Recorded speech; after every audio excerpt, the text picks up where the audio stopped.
Social മീഡിയയിൽ വലിയ രീതിയിൽ ബുള്ളിങ്ങിന് വിധേയമായിക്കൊണ്ടിരിക്കുന്ന ഒരു സമയമാണിപ്പോൾ. ഒരുപാട് ഞാൻ പറഞ്ഞു, ഒരുപാട് നിങ്ങൾ എന്നെ കൊണ്ട് പറയിപ്പിച്ചോന്ന്.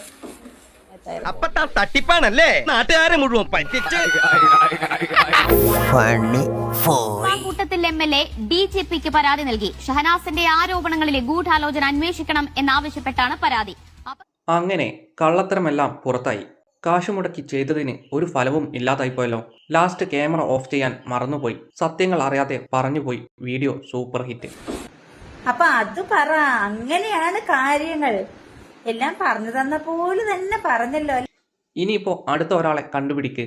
റിപ്പോർട്ടർ ചാനലിലെ മുട്ട വിചാരിച്ചാൽ കിട്ടാതിരിക്കില്ല. അടിസ്ഥാനരഹിതമായ ആരോപണം ഉന്നയിച്ചതിന് രാഹുൽ മാങ്കൂട്ടം ഷഹനാസിനെതിരെ DGPക്ക് പരാതി കൊടുത്തിട്ടുണ്ട്. ഇനി നിന്നെ കുറച്ച് നാറ്റിച്ചിട്ട് ഞാനത് അടയ്ക്കുന്നുള്ളൂ. എന്ത് ആരോപണത്തിനാണെങ്കിലും രാഹുൽ തെളിവ് കാണിക്കാൻ റെഡിയാണ്. അവരുടെ കയ്യിൽ തെളിവുണ്ടെങ്കിൽ കാണിക്കാനും ധൈര്യത്തോടെ തന്നെ പറയുന്നുണ്ട്. ആണൊരുത്തൻ ചങ്കുറപ്പോടെ ചങ്കൂറ്റത്തോടെ ഇറങ്ങിയാൽ തീരാവുന്നതേയുള്ളൂ ഇതൊക്കെ എന്നാണ് കമന്റുകൾ പറയുന്നത്. രാഹുലിന്റെ ഇന്റർവ്യൂ കഴിഞ്ഞ് ഉറക്കം പോയവരിൽ റീനി ഇട്ട പോസ്റ്റുകളെല്ലാം മുക്കി. ലക്ഷ്മി പത്മയുടെ പോസ്റ്റ് ചീറ്റിപ്പോയി. ഷഹനാസിന്റെ ആരോപണത്തിന് രാഹുൽ പരാതിയും കൊടുത്തു. ഇനിയാണ് കളി. ആവേശം കൊണ്ട് ഓരോന്ന് വിളിച്ചു പറയും തടിയേടാക്കണ്ട.